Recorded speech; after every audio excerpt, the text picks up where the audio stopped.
Prodi Pendidikan Biologi Fakultas Keguruan dan Ilmu Pendidikan Universitas Muhammadiyah Palembang.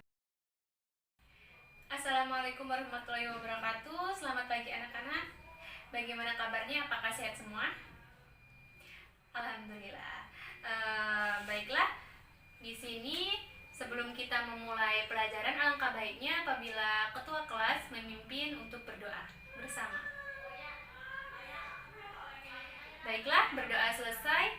Di sini Ibu akan melanjutkan untuk mengabsen siswa-siswi yang hadir dan tidak hadir. Yang pertama, Mardia, Farah, Mutia. Baiklah, selanjutnya Ibu akan mengevaluasi tentang materi minggu lalu, yaitu tentang sistem peredaran darah pada manusia.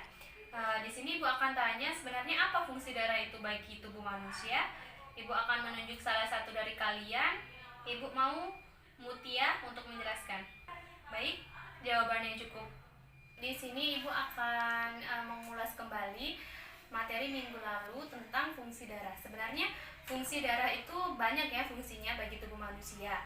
Yang pertama itu mengangkut bahan-bahan yang diperlukan oleh tubuh, yaitu O2 atau oksigen, nutrisi makanan, hormon, dan selanjutnya mengangkut sisa-sisa makanan. Kemudian yang kedua, mengendalikan stabilitas suhu pada tubuh. Yang ketiga, sebagai alat pertahanan tubuh untuk melawan infeksi dengan antibodi dan leukosit. Kemudian yang keempat, mengatur keseimbangan pH untuk menghindari kerusakan jaringan karena adanya senyawa. Yang kelima, berperan dalam pembekuan darah jika terjadi luka. Sebenarnya di sini banyak sekali tentang komponen-komponen darah. Yang pertama itu ada plasma darah, kemudian ada sel-sel darah. Nah, sel-sel darah ini terbagi menjadi dua, yaitu sel darah putih leukosit dan sel darah merah yaitu trombosit. Mungkin itu saja penjelasan Ibu untuk mengulas materi kita minggu lalu.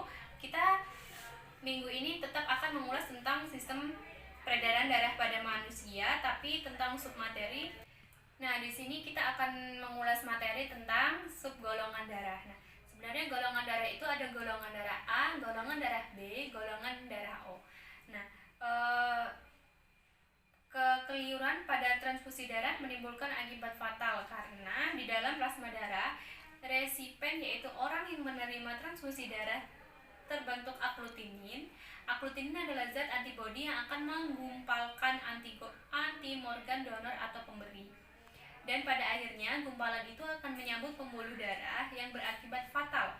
Atas dasar ini Lancet membagi darah manusia menjadi 4 golongan.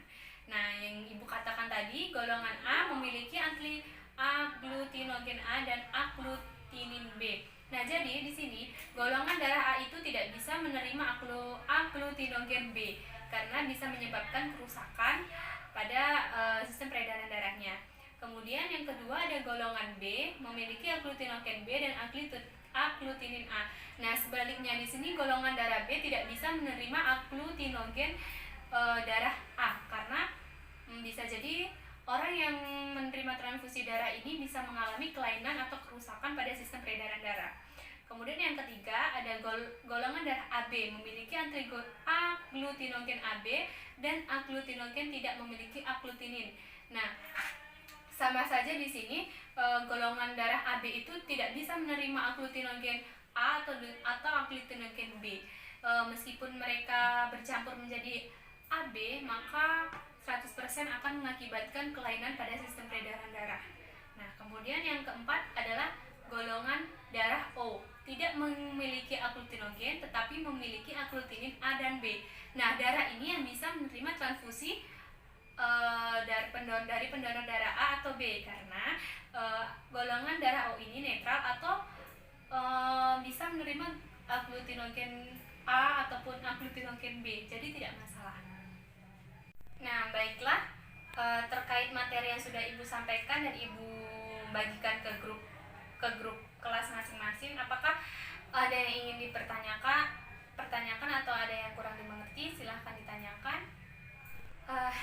Baiklah, selanjutnya Ibu akan memberi tugas kepada kalian. Silakan kalian cari materi tentang transfusi darah dan itu tolong dikerjakan secara berkelompok ya.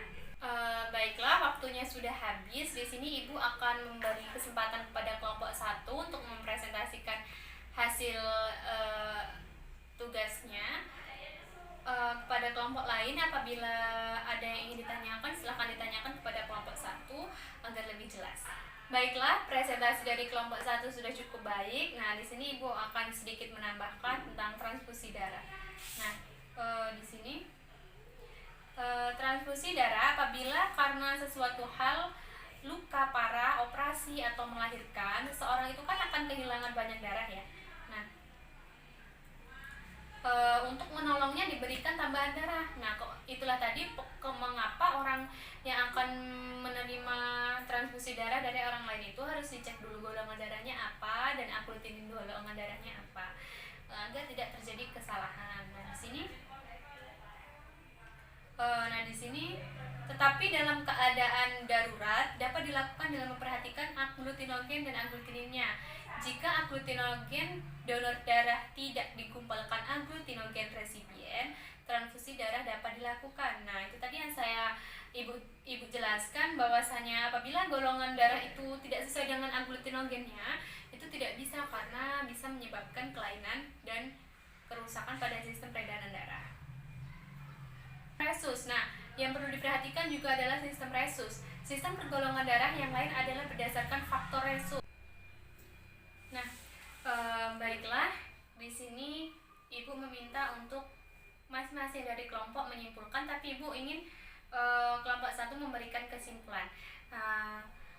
Selanjutnya, baiklah, sebelum kelas ini berakhir, Ibu akan memberikan evaluasi ya, tugas untuk kalian. Nanti Ibu share ke grup, kemudian akan Ibu kirimkan juga link jawabannya melalui Google Form. Nanti kalian isi dan Ibu tunggu sampai pukul 9 malam. Baiklah, sebelum kelas ini kita tutup, alangkah baiknya kita melafalkan lafaz hamdalah. Alhamdulillahirrahmanirrahim. Baiklah, Ibu akhiri kelas ini. Wassalamualaikum warahmatullahi wabarakatuh.